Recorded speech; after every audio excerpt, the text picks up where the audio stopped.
Hello everyone, welcome back to the channel. तो पिछली video में हमने पार्ट 1 की कंप्लीट चैप्टर्स की रिवीजन को कवर कर लिया था और आज की इस वीडियो से हम पार्ट 2 के चैप्टर्स की रिवीजन को स्टार्ट करने वाले हैं। और इसी एक सिंगल वीडियो में हम शेयर से रिलेटेड जितने भी टॉपिक्स थे, जैसे issue of share, for future of share, इन सभी टॉपिक्स की कंप्लीट रिवीजन को हम इसी एक सिंगल वीडियो में कवर करने वाले हैं। जैसे हम शेयर को प्रीमियम पे इशू करते हैं, जब शेयर को फोरफिट कर देते हैं तो कौन कौन से एजेंट को करते हैं, ओवर सब्सक्रिप्शन क्या होता है, अंडर सब्सक्रिप्शन क्या होता है, पेड अप कैपिटल क्या होता है, ऑथोराइज कैपिटल क्या होता है। मतलब इसे एक सिंगल वीडियो को देखने के बाद शेयर से रिलेटेड जितने भी टॉपिक्स थे आपके कंप्लीट थ्योरी कवर हो जाएगी और साथ ही साथ जिस तरीके के एग्जाम क्वेश्चन में पूछे जाते हैं, जिस तरीके के क्वेश्चन एग्जाम में पूछे जाते हैं, वो सभी चीज़ें आपकी इजीली कवर हो जाएगी। ठीक है, स्टार्ट करते हैं इस वीडियो को। वीडियो थोड़ा लंबा होने वाला है लेकिन यहाँ पे हम कंप्लीट कंटेंटफुल क्लास करने वाले हैं।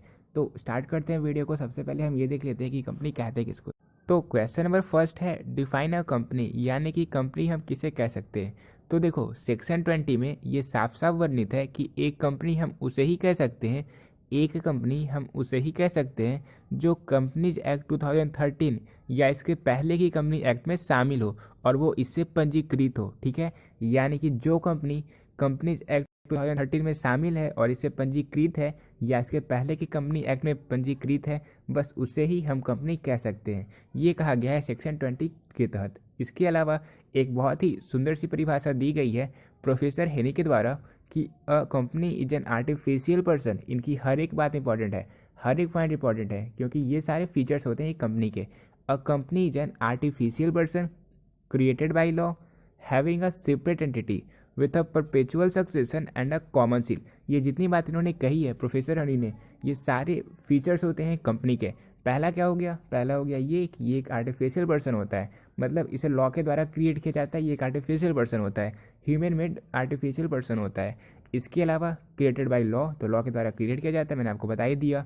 Having a separate entity, separate entity का मतलब ये हुआ कि ये जो कंपनी होता है ये बाकी के मेंबर से अलग होता है, मतलब इसकी एक अलग पहचान होती है। ये खुद से कोई बैंक अकाउंट ओपन कर सकता है, हम कंपनी के नाम पर कोई बैंक अकाउंट को ओपन कर सकते हैं, इसलिए इसकी एक सेपरेट लीगल एंटिटी होती है।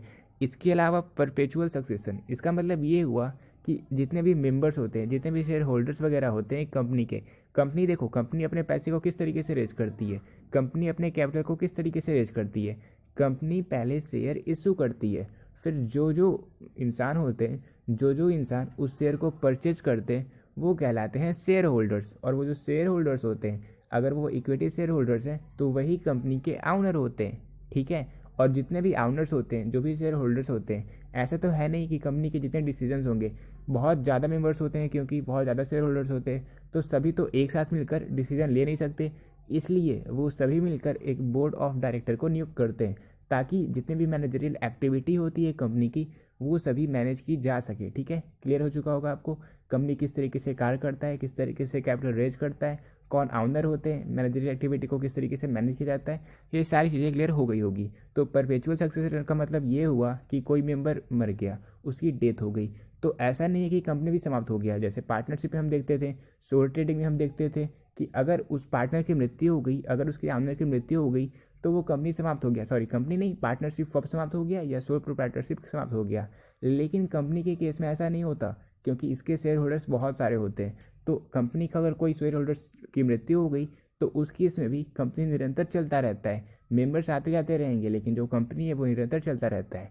इसलिए कहा जाता है ये एक परपेचुअल सक्सेशन, यानी कि ये निरंतर चलने वाला एक संस्था होता है, एक कंपनी होता है। इसके अलावा कॉमन सील, कॉमन सील का मतलब ये हुआ अब कंपनी के हाथ पाँव तो होते नहीं है कि वो साइन कर सके, तो क्योंकि इसके हाथ पाँव नहीं होते तो इसका एक कॉमन सील होता है, एक मुहर होता है। और कोई भी नोटिस जारी किया जाता है अगर उसमें कंपनी का सील नहीं है तो उस केस में हम ये नहीं कह सकते कि वो जो नोटिस है वो कंपनी के द्वारा ही निकाला गया था।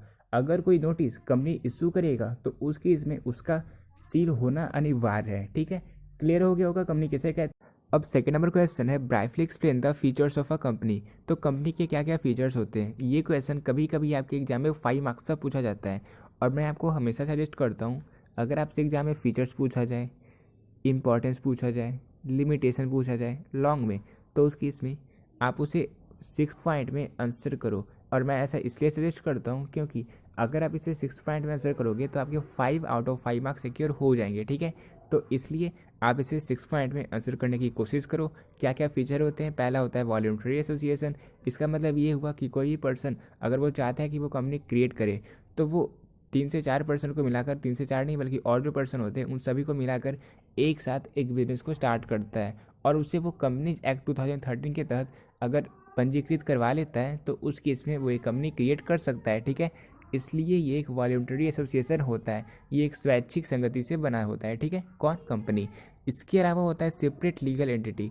सेपरेट लीगल एंटिटी का मतलब मैंने आपको पहले ही बता दिया, एक कंपनी की एक अपनी पहचान होती है और वो एसेट्स को डील कर सकते हैं, मतलब परचेज कर सकते हैं, सेल कर सकते हैं, अपने नाम का वो यूज कर सकते हैं और अपने नाम से बैंक अकाउंट को भी ओपन कर सकते हैं। ठीक है, ये होता है सेपरेट लीगल एंटिटी। इसके अलावा लिमिटेड लायबिलिटी, तो जितने भी शेयर होल्डर्स होते हैं, जितने भी ऑनर्स होते हैं कंपनी के, उनकी लायबिलिटी लिमिटेड होती है। जितने पैसे उन्होंने शेयर को परचेज करे थे बस उतनी तक ही उनकी लायबिलिटी होती है। पार्टनरशिप फर्म की तरह यहाँ उन्हें घर के बर्तन को भी नहीं बेचने पड़ते, बल्कि जितने पैसे उन्होंने इन्वेस्ट करे थे बस उतने ही पैसे पर उनकी लायबिलिटी होती है। इसके अलावा परपेचुअल सक्सेशन, तो मैंने आपको पहले ही बता दिया कि कोई भी मेंबर अगर फर्म से एग्जिट करता है या फर्म से बाहर निकल जाता है या फर्म से उसकी मृत्यु हो जाती है तो उस केस में ये नहीं होता कि वो कंपनी समाप्त हो जाएगा, कंपनी निरंतर चलता ही रहता है। ठीक है, इसके अलावा पॉइंट नंबर 5 है कॉमन सील। इसका मतलब ये हुआ कि कंपनी की एक अपनी पहचान होती है और वो एक अपना यूज कर सकता है, क्योंकि कंपनी के हाथ पाँव नहीं होते, वो साइन नहीं कर सकता, इसलिए उसका एक कॉमन सील होता है। और जो भी नोटिस वो इशू करता है अपने कॉमन सील के साथ ही करता है। अगर उसमें कंपनी का सील नहीं है तो उस केस में वो जो नोटिस होता है वो ये कहा जाता है कि ये कंपनी की तरफ से निर्गमित नहीं किया गया है। ठीक है, इसके अलावा पॉइंट नंबर 6 है ट्रांसफरेबिलिटी ऑफ शेयर। तो हमने देखा था पार्टनरशिप में ट्रांसफरेबिलिटी ऑफ शेयर नहीं होता, लेकिन यहाँ पे होता है। ठीक है, कंपनी में आप अपने शेयर को ट्रांसफ़र कर सकते हो, ठीक है, किसी दूसरे को दे सकते हो, और यहाँ पे आपको कंपनी से या कंपनी के मेंबर से आपको आज्ञा नहीं लेनी पड़ती, आपको अनुमति नहीं लेनी पड़ती। ठीक है, ठीक है, तो ये फीचर्स थे कंपनी के क्या क्या फीचर्स होते हैं हमने कंप्लीट 6 पॉइंट को कवर कर लिया। अब देखो, इसे आपको रटने की ज़रूरत नहीं है, आप समझ चुके हो, इतना काफ़ी है, दैट्स इनफ। अब इसे आप खुद से एग्जाम में आंसर करने की कोशिश करना, क्योंकि अगर आप रटने की कोशिश करोगे तो आप क्वेश्चंस को भूल सकते हो, लेकिन अगर आप समझने की कोशिश करोगे तो आप ज़्यादा क्वेश्चंस को पढ़ सकते हो, ज़्यादा क्वेश्चंस को रिवाइज कर सकते हो। ठीक है, इसलिए मैं हमेशा बोलता हूँ आप रिवाइज करने की कोशिश करो, रटने की कोशिश मत करो, समझने की कोशिश करो, रटने की कोशिश मत करो। ठीक है, फिर देखो, अब क्वेश्चन नंबर 3 है explain the types of company. तो ये क्वेश्चन तो वैसे ज़्यादा एग्जाम में पूछा नहीं जाता, बट फिर भी आपको थोड़ा बहुत नॉलेज होना चाहिए, आपको बस नाम पता होना चाहिए, ताकि एग्जाम में अगर पूछा भी जाए तो आप इजीली सॉल्व कर सको, और बहुत ही ईजी होता है, आप इजीली आंसर कर सकते हो। देखो, अगर हम लायबिलिटी के बेसिस पे बात करें तो ये 3 तरह के होते हैं। एक होता है company limited by share. Company limited by share, इसका मतलब ये हुआ कि जो शेयर होल्डर्स होते हैं उनकी जितनी राशि उन्हें देनी पड़ती है, जैसे आपको पता होगा कॉल मनी होता है, अलॉटमेंट मनी होता है, एप्लीकेशन मनी होता है, इन सभी मनी को जो उन्हें पे करना होता है बस उतनी भर तक की उनकी लायबिलिटी होती है।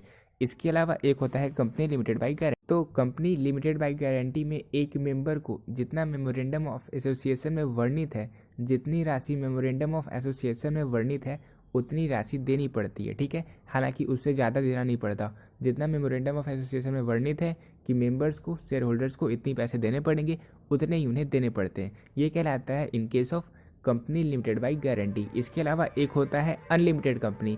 तो कंपनीज एक्ट 2013 के तहत एक अनलिमिटेड कंपनी भी होता है। हालांकि इसका मतलब ये नहीं हुआ कि अगर क्वेश्चन एग्जाम में पूछा ये जाएगा आपसे कि एक कंपनी की जो लायबिलिटी होती है वो लिमिटेड होती है या अनलिमिटेड होती है, तो आप अनलिमिटेड कर दो, नहीं, आप लिमिटेड करोगे। और ऐसा मैं इसलिए कह रहा हूँ क्योंकि अगर स्पेशली मेंशन्ड हो in case of unlimited liability company तो आप आंसर कर सकते हो अनलिमिटेड, लेकिन एज ए जनरल एक कंपनी की लायबिलिटी लिमिटेड ही होती है। ठीक है, तो 3 टाइप के होते हैं company on the basis of liability. अगर हम मेंबर्स के बारे में बात करें तो मेंबर्स के अकॉर्डिंग भी 3 तरह के ही होते हैं।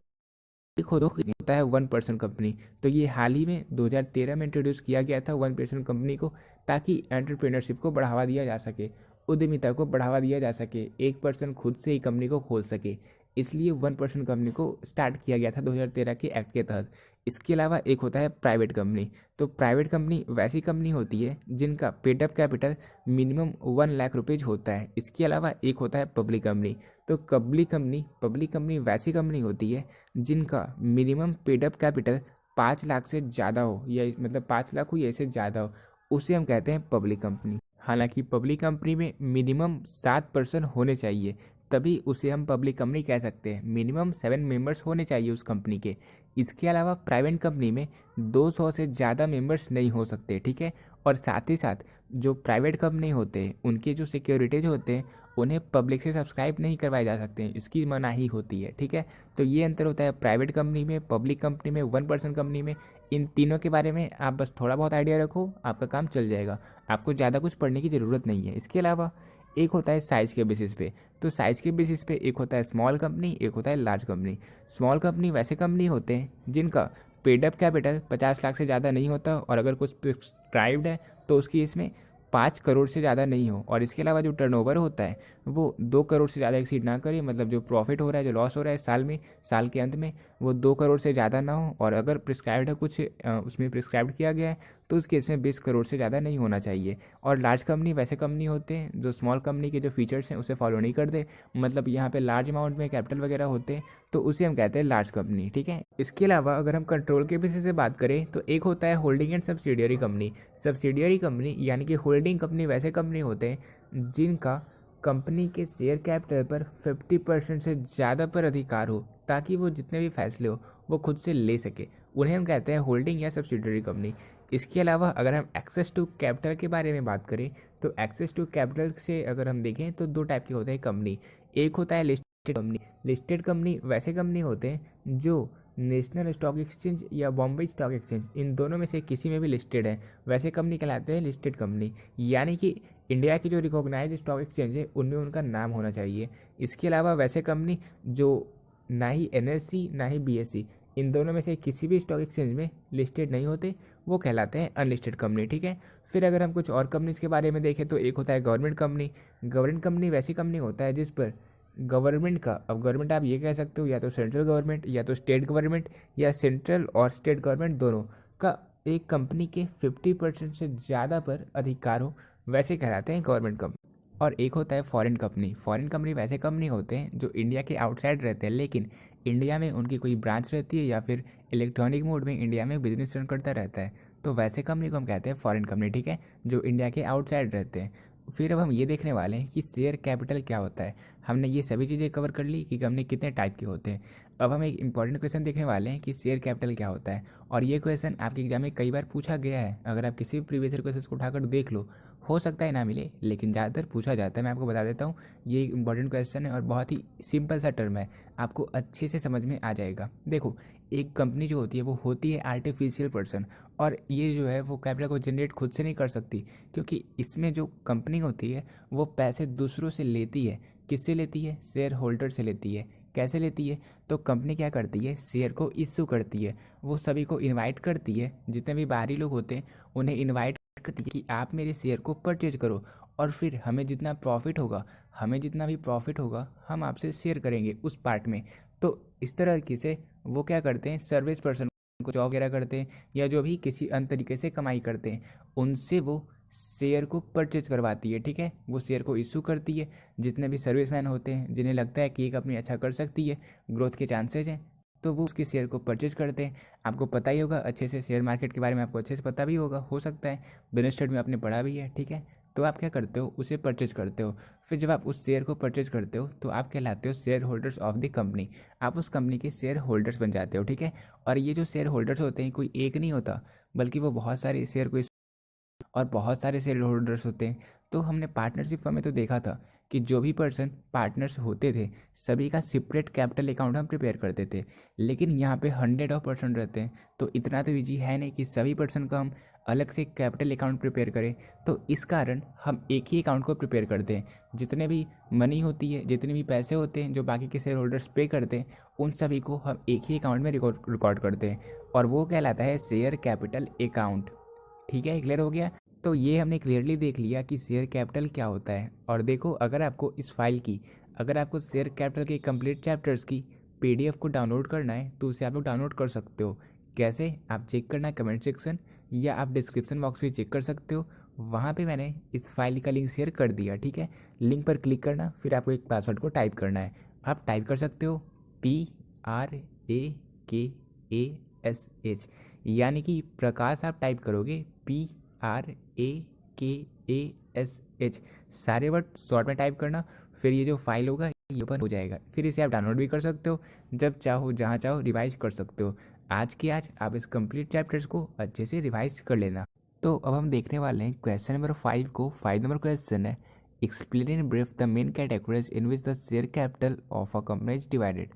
तो एक कंपनी के जो शेयर कैपिटल होते हैं वो किन किन कैटेगरी में डिवाइड हो सकते हैं, अब हमें ये बतलाना है। और देखो, एक क्वेश्चन मैं आप सभी को होमवर्क में दे रहा हूँ कि शेयर कैपिटल को हम जिस जिस चीज़ में डिवाइड कर सकते हैं, जिस जिस कैटेगरी में डिवाइड कर सकते हैं, जैसे authorise capital, issued capital, subscribe capital, called up capital, paid up capital, ये क्या होते हैं, इसका आंसर आपको हमारे कमेंट सेक्शन में आंसर करना है, ठीक है।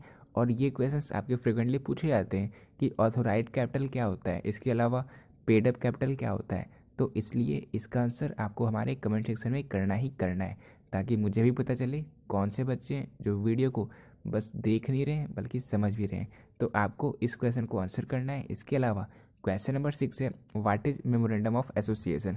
तो देखो, ये एक लीगल डॉक्यूमेंट होता है जो कि कंपनी के द्वारा ही प्रिपेयर किया जाता है, फॉर्म किया जाता है।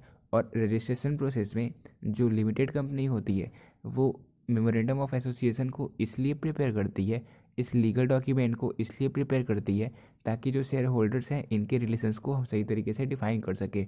इसमें 6 क्लाउज होते हैं। एक होता है नेम क्लाउज, एक होता है प्लेस क्लाउज, एक होता है ऑब्जेक्टिव क्लाउज, एक होता है लायबिलिटी क्लाउज, एक होता है कैपिटल क्लाउज और एक होता है एसोसिएशन क्लाउज, ठीक है। ये होता है मेमोरेंडम ऑफ एसोसिएशन। ये एक लीगल डॉक्यूमेंट है जो शेयर होल्डर्स के रिलेशनशिप को डिफाइन करता है। इसके अलावा क्वेश्चन नंबर 7 है, what is articles of association.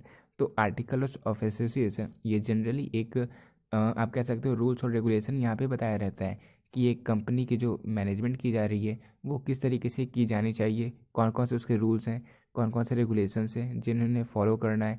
जैसे कंपनी को जब हम शेयर को इशू करते हैं तो किस रूल्स के साथ, किस रेगुलेशन के साथ हम उसे इशू करेंगे, ये सारी चीज़ें वहाँ पे बताई जाती है। डायरेक्टर्स को किस तरीके से इलेक्ट किया जाएगा, शेयर जो फोरफिट हो जाते हैं किस तरीके से इशू किया जाएगा, ये सारी चीज़ें आर्टिकल्स ऑफ एसोसिएशन में वर्णित होती है, ठीक है। इसके अलावा क्वेश्चन नंबर 8 है, व्हाट इज़ प्रोस्पेक्टस। तो देखो, जो प्रोस्पेक्टस होता है ये हम शेयर को किस तरीके से इशू करेंगे इसके रिगार्डिंग टर्म्स और कंडीशंस को प्रोस्पेक्टस में बताया जाता है। It is an agreement between company and share holders which contain the terms and conditions regarding issue of share. यानी कि शेयर को हम किस तरीके से इशू करेंगे इसके बारे में बताया जाता है, इसके टर्म्स और कंडीशंस के बारे में बताया जाता है प्रोस्पेक्टस में। और ये एक एग्रीमेंट होता है कंपनी और शेयर होल्डर्स के बीच में, ठीक है। इसे कहते हैं प्रोस्पेक्टस।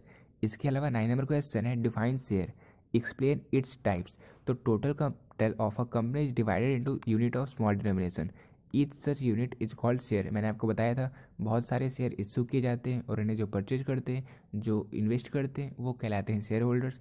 तो लार्ज अमाउंट में एक लार्ज कैपिटल होता है और उनके स्मॉल डिनोमिनेशन को जो छोटा छोटा कंट्रीब्यूशन होता है जो हर एक शेयर होल्डर्स पे करता है वो कहलाता है शेयर।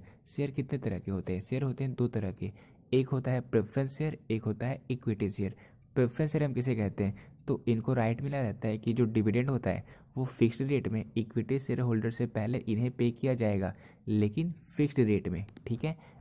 फिर एक होता है इक्विटी शेयर। इक्विटी शेयर वैसे शेयर होते हैं जो हम प्रेफरेंस शेयर को पेड करने के बाद, जो हमारे प्रेफरेंस शेयर होल्डर्स हैं उन्हें पेड करने के बाद हम डिविडेंड इक्विटी शेयर होल्डर्स को पे करते हैं, ठीक है। पहले हम पे करते हैं प्रेफरेंस शेयर होल्डर्स को लेकिन एक फिक्स्ड रेट में, और इसके बाद जितना भी बचता है उन सभी को हम डिस्ट्रीब्यूट करते हैं इक्विटी शेयर होल्डर्स के बीच में, ठीक है। अब देखो, जो हमारा प्रेफरेंस शेयर होता है वो कितने टाइप का हो सकता है? वो हो सकता है 8 टाइप का। एक होता है क्यूमुलेटिव प्रेफरेंस शेयर, एक होता है नॉन क्यूमुलेटिव प्रेफरेंस शेयर, एक होता है रिडीमेबल प्रेफरेंस शेयर, एक होता है इरिडीमेबल प्रेफरेंस शेयर, फिर participating preference share, non participating shares, convertible preference share and non convertible preference shares. और मुझे याद है जब मैंने शायद सेंटअप का एग्जाम दिया था, सेंटअप एग्जाम या फिर मॉडल पेपर था, इसमें ये क्वेश्चंस पूछा गया था और उस टाइम तक मैंने पार्ट 2 को कंप्लीट नहीं करा था और मैंने इस क्वेश्चन को भी नहीं पढ़ा था।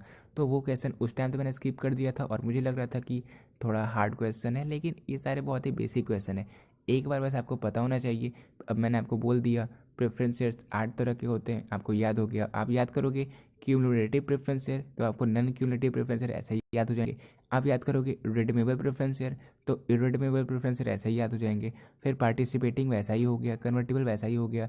वैसे शेयर्स जिन्हें हम, वैसे प्रेफरेंस शेयर जिन्हें हम बाद में इक्विटी शेयर में कन्वर्ट कर सकते हैं वह कहलाते हैं कन्वर्टेबल प्रेफरेंस शेयर, और जिन्हें कन्वर्ट नहीं कर सकते वह कहलाते हैं नॉन कन्वर्टेबल प्रेफरेंस शेयर। तो इस तरीके से आप पढ़ सकते हो, सारी चीज़ें यहाँ पे वेल एक्सप्लेन है, ठीक है।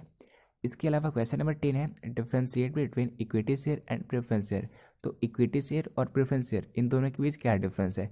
तो अगर हम डिविडेंड के बेसिस से बात करें तो इक्विटी शेयर जो होते हैं उन्हें प्रेफरेंस शेयर्स को डिविडेंड पे करने के बाद फिक्स्ड रेट ऑफ इंटरेस्ट में जो हमारे प्रेफरेंस शेयर होल्डर्स होते हैं उन्हें डिविडेंड पे करने के बाद इक्विटी शेयर होल्डर्स को पेमेंट किया जाता है। लेकिन प्रेफरेंस शेयर को इक्विटी शेयर होल्डर से पहले पैसे दिए जाते हैं। ठीक है, पहले dividend fix rate of interest पे दिया जाता है। ये पहला डिफरेंस हो गया किस बेसिस पे, राइट टू डिविडेंड के बेसिस पे। और एक और डिफरेंस होता है रेट ऑफ डिविडेंड। तो जो इक्विटी शेयर्स होते हैं इनका कोई फिक्स रेट नहीं होता और ये बोर्ड ऑफ डायरेक्टर के द्वारा सोचा जाता है कि उन्हें कितना इंटरेस्ट देना है। लेकिन जो प्रेफरेंस शेयर होल्डर्स होते हैं इन्हें फिक्स्ड रेट ऑफ इंटरेस्ट दिया जाता है। ठीक है, तो ये सारी बहुत ही कॉमन चीज़ें मैंने ऑलरेडी एक्सप्लेन कर दिया। इसके अलावा रिफंड ऑफ कैपिटल। तो इक्विटी शेयर्स जो होते हैं, इक्विटी शेयर होल्डर्स जो होते हैं उन्हें पैसे तभी मिलते हैं जब जो हमारा कंपनी था वो पूरी तरीके से समाप्त हो जाता है। मतलब after the winding up of company जो इक्विटी शेयर होल्डर्स होते हैं उन्हें पैसे पे किए जाते हैं। लेकिन प्रेफरेंस शेयर होल्डर्स जो होते हैं उन्हें एक फिक्स्ड अमाउंट के बाद, फिक्स्ड टाइम के बाद उन्हें पैसे पे कर दिए जाते हैं। ठीक है, एक फिक्स्ड रेट ऑफ इंटरेस्ट पे। इसके अलावा अगर हम रिडम्पशन की बात करें तो equity share can not be redeemed during the life time of the company. तो मैंने आपको पहले ही बता दिया कि जब तक कंपनी एग्जिस्ट करता है तब तक जो इक्विटी शेयर होल्डर्स होते हैं वे पैसे नहीं निकाल सकते। जब कंपनी वाइंड अप हो जाता है उसके बाद ही पैसे निकाल सकते हैं। लेकिन जो प्रेफरेंस शेयर होल्डर्स होते हैं वो जिस तरीके का इशू किया गया था, जिस तरीके का टर्म था, उस अकॉर्डिंग पैसे को निकाल सकते हैं। इस अकॉर्डिंग अब अगर हम देखें वोट के बेसिस पे तो जो इक्विटी शेयर होल्डर्स होते हैं वो रियल ऑनर होते हैं कंपनी के। ये एक इंपॉर्टेंट राइट मिलता है इक्विटी शेयर होल्डर्स को कि ये वोट भी कर सकते हैं। ठीक है, लेकिन जो प्रेफरेंस शेयर होल्डर्स होते हैं वो किसी स्पेशल केसेस में ही, स्पेशल सर्कमस्टांसेस में ही वोट कर सकते हैं। इन्हें वोट का अधिकार उतना नहीं मिलता जितना इक्विटी शेयर होल्डर्स इंजॉय करते हैं। ठीक है, इसके अलावा लास्ट डिफरेंस है, लास्ट डिफरेंस का बेसिस है अर्रियर ऑफ डिविडेंड। तो यहाँ पे जो हमारे इक्विटी शेयर्स होते हैं उन्हें अर्रियर ऑफ डिविडेंड नहीं मिलता, लेकिन जो प्रेफरेंस शेयर होते हैं वो इसे एंजॉय करते हैं। ठीक है, क्वेश्चन नंबर 11 है what do you mean by issue of share. तो जो शेयर हम इशू करते हैं, जो शेयर एक कंपनी पब्लिक को ऑफर करती है परचेज करने के लिए, उसे हम कहते हैं इशू ऑफ शेयर। ठीक है, और ये दो तरीके से शेयर को इशू किया जाता है। एक होता है फॉर कैश और एक होता है for consideration other than cash. तो जो कैश में हम इशू करते हैं शेयर को उसमें दो केस होते हैं। एक होता है जब कैश को लमसम में रिसीव किया जाता है और एक होता है जब कैश को इंस्टॉलमेंट में रिसीव किया जाता है। वही जो अदर देन कैश होता है, ये जो केस होता है, ये जो वे होता है, इसमें हम शेयर को या तो वेंडर को इशू करते हैं या प्रमोटर को इशू करते हैं और अंडरराइटर को इशू किया जाता है for consideration other than cash. ठीक है, अब हम देखने वाले हैं कि कौन कौन से जनरल एंट्रीज को हम करते हैं जब शेयर को इशू किया जाता है। अब एड पर क्या होता है, एड प्रीमियम क्या होता है, एड डिस्काउंट क्या होता है, अप्लीकेशन मनी क्या होता है, अलॉटमेंट मनी क्या होता है, कॉल मनी क्या होता है। इन सभी टर्म्स को अभी मैं थोड़ी देर में डिस्कस कर लेता हूँ। देखो, अगर हम ये देखें कि एड पर क्या होता है, मान के चलो कोई शेयर को इशू किया गया और उसका जो ओरिजिनल प्राइस था वो था 10 रुपीज़ का, 10 रुपये का वो शेयर था और उसे 10 रुपये में ही अगर हम इशू करते हैं तो वो कहलाता है कि इसे फेस वैल्यू पर ही इशू किया गया। वो जो ओरिजिनल वैल्यू था उसे ही हम फेस वैल्यू कहते हैं। और अगर हम फेस वैल्यू पर ही शेयर को इशू करते हैं तो हम ये कहते हैं कि उस शेयर को पर एट पर इशू किया गया। और अगर हम ये देखें कि उस शेयर का ओरिजिनल प्राइस फेस वैल्यू तो 10 रुपीज़ था लेकिन 12 रुपीज़ पर इशू किया गया, तो उस केस में हम ये कहते हैं कि ये जो शेयर था इसे हमने प्रीमियम पर इशू किया, यानी कि फेस वैल्यू से 2 रुपये ज़्यादा पर इशू किया। ठीक है, तो अगर फेस वैल्यू से ज़्यादा पर इशू किया गया शेयर को तो उससे हम कहते हैं कि इसे प्रीमियम पर इशू किया गया। अब डिस्काउंट क्या होता है, तो अगर हम शेयर को 10 रुपये से भी कम पर इशू करें तो वो कहलाता है कि हमने इस शेयर को डिस्काउंट पर इशू किया। हालांकि ये प्रोहिबिटेड है और अगर कोई कंपनी डिस्काउंट पर शेयर को इशू करता है तो उसे जेल भी हो सकती है, लेकिन स्वीट इक्विटी शेयर को हम डिस्काउंट पर इशू कर सकते हैं। ठीक है, तो ये तो पता चल चुका होगा फेस वैल्यू क्या होता है, एड पर क्या होता है, एड प्रीमियम क्या होता है, एड डिस्काउंट क्या होता है। अब हम ये देखते हैं कि एप्लीकेशन मनी क्या होता है, अलॉटमेंट मनी क्या होता है और कॉल मनी क्या होता है। तो देखो, जब कंपनी किसी शेयर को इशू करती है तो जब वो एप्लीकेशन भेजती है और जो शेयर होल्डर्स होते हैं वो शेयर को परचेज करना चाहते हैं तो वो सबसे पहले एप्लीकेशन मनी देते हैं। एप्लीकेशन मनी इसलिए लिया जाता है ताकि जितने भी शेयर होल्डर्स हैं उनसे कुछ पैसे कंपनी प्राप्त कर सके, और जब वो पैसे कंपनी को मिलते हैं इसके बाद वो शेयर को अलॉट करते हैं और शेयर को जब अलॉट करते हैं तो वो अलॉटमेंट मनी भी लेते हैं और जैसे 10 रुपये का शेयर था तो स्टार्टिंग में जब एप्लीकेशन मनी उन्होंने हासिल किया तो 2 रुपये हासिल किया, फिर जब अलॉटमेंट मनी उन्होंने हासिल किया तो 4 रुपये और ले लिया। इस तरीके से 6 रुपये तो हो गए एप्लीकेशन मनी में और अलॉटमेंट मनी में। फिर होता है कॉल मनी। कॉल मनी का मतलब ये हुआ कि कुछ टाइम बाद फिर उन्हें कॉल किया जाता है कि आपकी इतनी राशि बची हुई है, इतनी राशि आप और दे दो। तो मान के चलो कॉल मनी हमने 4 रुपये ले लिए, तो इस तरीके से जो हमारा फेस वैल्यू था उतनी राशि हमें मिल गई। और हम मानकर चल रहे हैं कि शेयर को हमने पर इशू किया था, I have share the issue at पर, तो हमें जो फेस वैल्यू था वो तो मिल गया। तो इस तरीके से हम कौन कौन सी जनरेटर्स को करते हैं अब हम ये देखने वाले हैं। देखो, अगर हम पर इशू किए हैं शेयर को तो उसकी इसमें जो एप्लीकेशन मनी हम हासिल करेंगे, जो अलॉटमेंट मनी हम हासिल करेंगे, रिसीव करेंगे, उसकी जो एंट्री हम क्या करते हैं, हम बैंक अकाउंट को डेबिट करते हैं और शेयर एप्लीकेशन और अलॉटमेंट अकाउंट इन दोनों को हम करते हैं क्रेडिट। ये कॉम्बाइंड एंट्री है, ठीक है। और यहाँ पे हम वही अपनी नरेशन को करते हैं। इसके अलावा अगर हमने प्रीमियम पर इशू किया तो उसकी इसमें बैंक अकाउंट को डेबिट करेंगे सिंपली, और जो शेयर एप्लीकेशन और अलॉटमेंट अकाउंट है इसे हम करते हैं क्रेडिट, ठीक है। वही अगर हमने डिस्काउंट पर इशू किया तो उस केस में भी हम बैंक अकाउंट को डेबिट करते हैं और share application and allotment account को हम करते हैं क्रेडिट, ठीक है। तो पर पे करें, प्रीमियम पे करें या डिस्काउंट पे करें, चाहे किसी पर हम शेयर को इशू करें, अगर हम एप्लीकेशन और अलॉटमेंट मनी को हासिल करते हैं तो हमारा जो जनरल एंट्री है वो सेम है। इसके अलावा जब हम एप्लीकेशन और अलॉटमेंट मनी को ट्रांसफ़र करते हैं तो उसके इसमें शेयर एप्लीकेशन अकाउंट को करते हैं डेबिट और अलॉटमेंट अकाउंट को करते हैं डेबिट। यानी कि अगर हमने पर इशू किया था तो उसकी इसमें शेयर एप्लीकेशन अकाउंट को और अलॉटमेंट अकाउंट इन दोनों को डेबिट करने के बाद शेयर कैपिटल अकाउंट को क्रेडिट कर देते हैं। क्योंकि मैंने आपको पहले ही बता दिया कि जो शेयर होल्डर्स होते हैं वो बहुत सारे होते हैं और इसलिए हम सेपरेट कैपिटल अकाउंट प्रिपेयर नहीं करते हर एक मेंबर के लिए, बल्कि एक शेयर कैपिटल अकाउंट को हम मेंटेन करते हैं। इसलिए इस राशि को हम शेयर कैपिटल अकाउंट में ट्रांसफ़र कर देते हैं। इसके बाद अगर हम प्रीमियम पर इशू किए हैं तो उसकी इसमें शेयर एप्लीकेशन और अलॉटमेंट अकाउंट इन दोनों को तो डेबिट करते हैं, लेकिन शेयर कैपिटल अकाउंट के साथ सिक्योरिटी प्रीमियम अकाउंट को हम करते हैं क्रेडिट।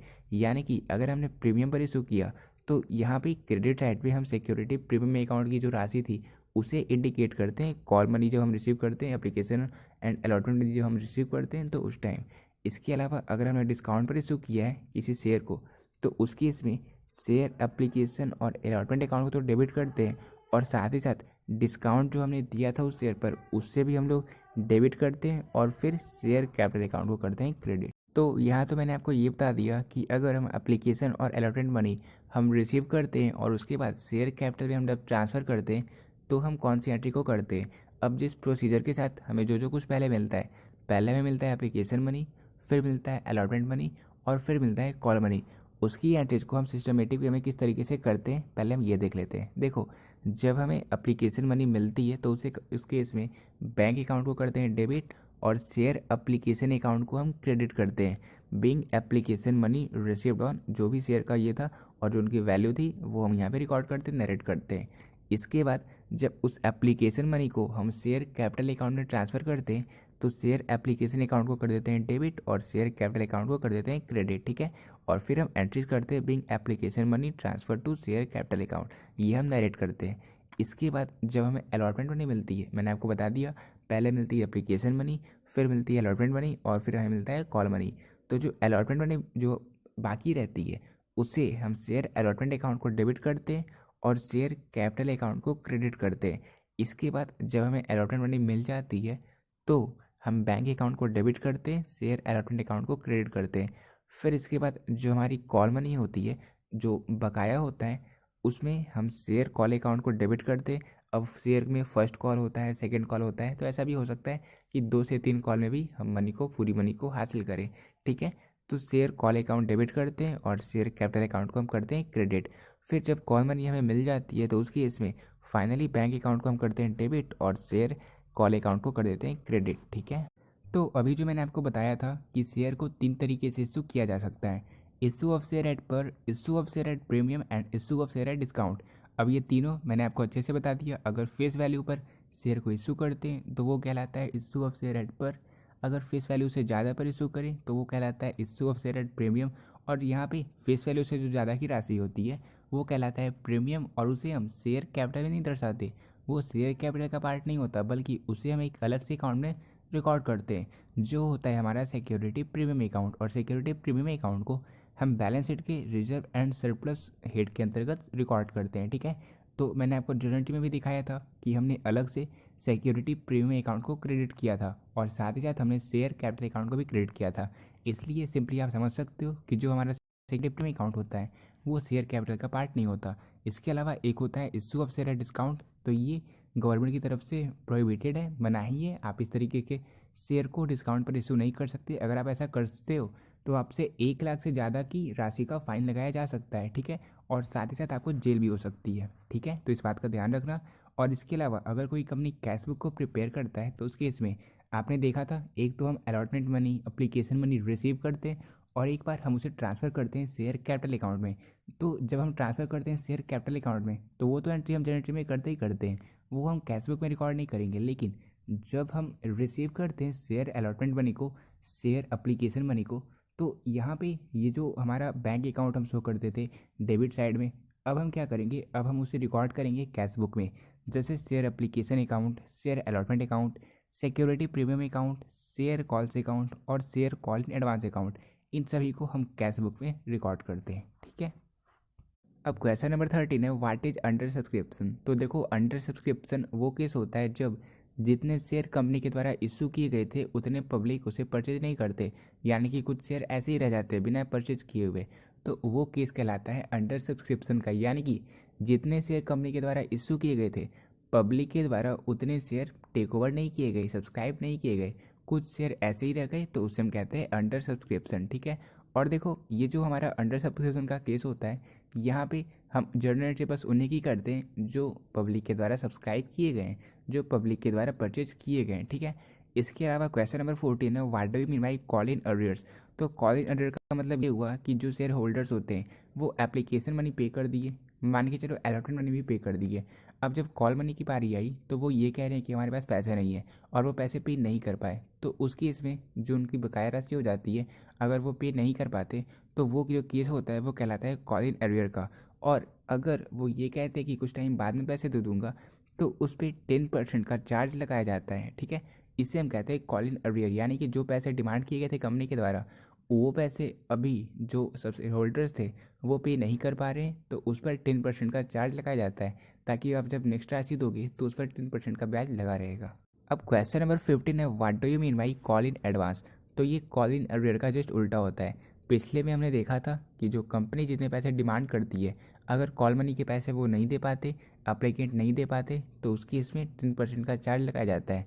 यहाँ पे हम ये देखते हैं कि कंपनी ने जितने पैसे मांगे थे उससे पहले एडवांस में ही पैसे अगर अप्लीकेंट के द्वारा दे दिए जाए तो उस केस में उस पर टेबल एफ के तहत 12% का इंटरेस्ट दिया जाता है, ठीक है। यानी कि एडवांस में जब पैसे दे दिए जाएँ तो उससे हम कहते हैं कॉल्स इन एडवांस, ठीक है। क्लियर हो गया। अब इसके अलावा क्वेश्चन नंबर 16 है, व्हाट इज ओवर सब्सक्रिप्शन। तो ये अंडर सब्सक्रिप्शन का ही जस्ट उल्टा होता है। यहाँ पे जितने शेयर कंपनी के द्वारा इश्यू किए गए थे उससे ज़्यादा एप्लीकेंट डिमांड कर दे, मतलब जितने एप्लीकेंट हैं वो नंबर ऑफ़ शेयर से ज़्यादा की डिमांड करते हैं, तो उसकी इसमें कहलाता है ओवर सब्सक्रिप्शन।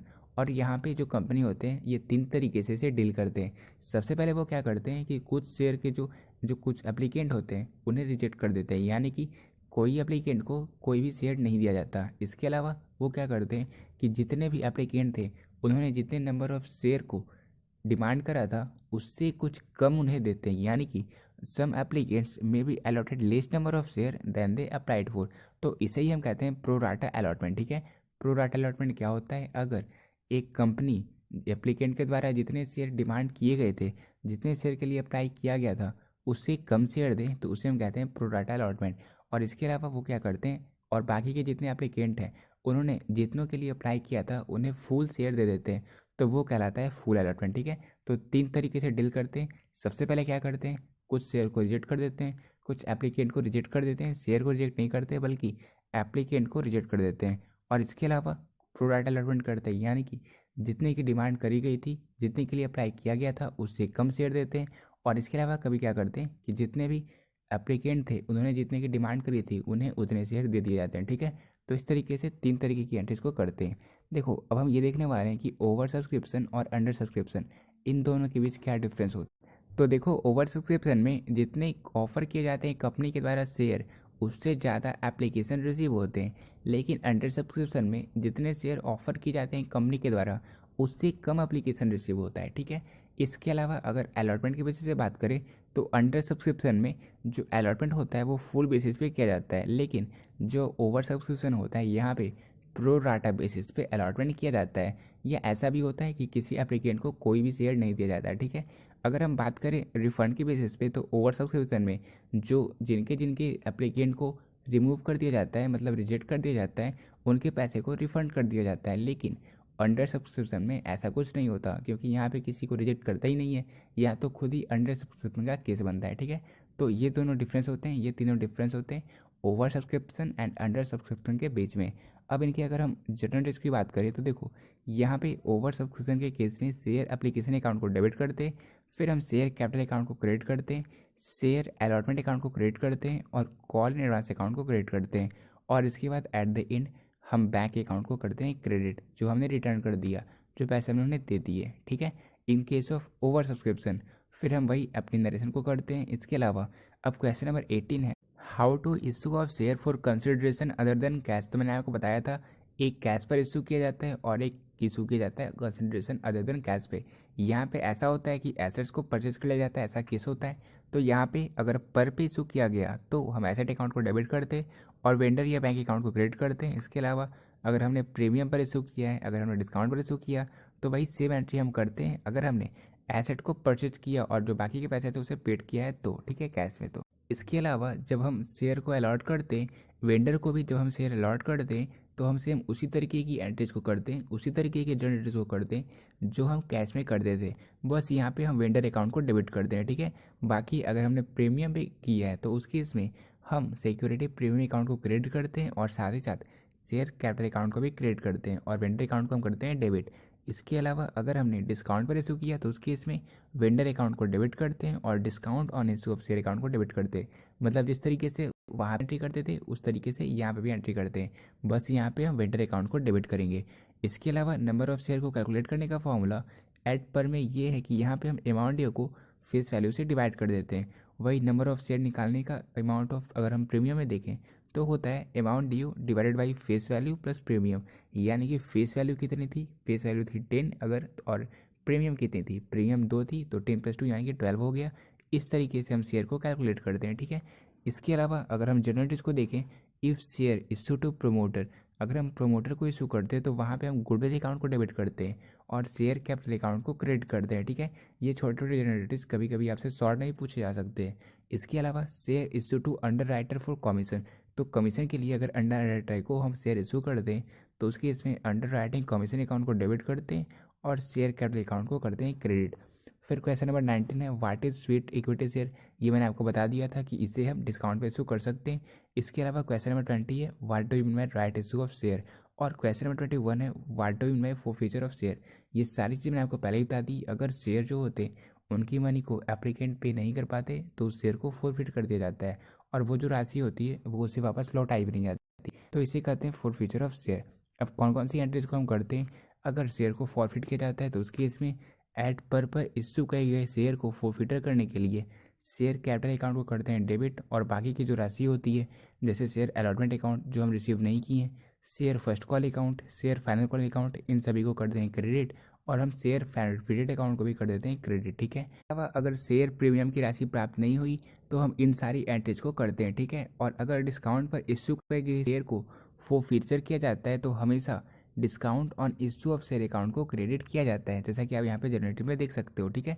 तो इस तरीके से सारी एंट्रीज को हम करते हैं और अगर हम उसे फिर से इशू करते हैं यानी कि इन केस ऑफ री इशू ऑफ शेयर, जो शेयर को हमने पहले फॉरफिट कर दिया था अब उन्हें फिर से हम इशू कर रहे हैं, तो हम इन सारी एंट्रीज को करते हैं। ये सारी एंट्रीज सेम उसी तरीके से होती है जो हम सबसे स्टार्ट में देखे थे जहाँ पे हमने कैश में शेयर को इशू किया था, सेम लगभग उसी तरीके की एंट्रीज हम यहाँ पे करते हैं। अगर हमने डिस्काउंट पर इशू किया शेयर को तो उसकी इसमें शेयर फॉरफिटेड अकाउंट को हम कर देते हैं डेबिट, ठीक है, जो कि आप यहाँ पे देख सकते हो। तो सेम इसी तरीके की एंट्रीज होती है और ये वीडियो में हमने शेयर की कंप्लीट चीज़ों को कवर करने की कोशिश की एंड कवर किया भी है। And this is one of the video where मैंने बहुत ज़्यादा टाइम इन्वेस्ट किया है। ये वीडियो को कंप्लीट करने में मुझे 2 से 3 दिन कंप्लीट लग चुके हैं। तो आप इस वीडियो को शेयर करना और हम जल्द से जल्द डिबेंचर की वीडियो को अपलोड करने की कोशिश करेंगे, ठीक है। मिलते हैं अपनी नेक्स्ट वीडियो में एक नए चैप्टर के।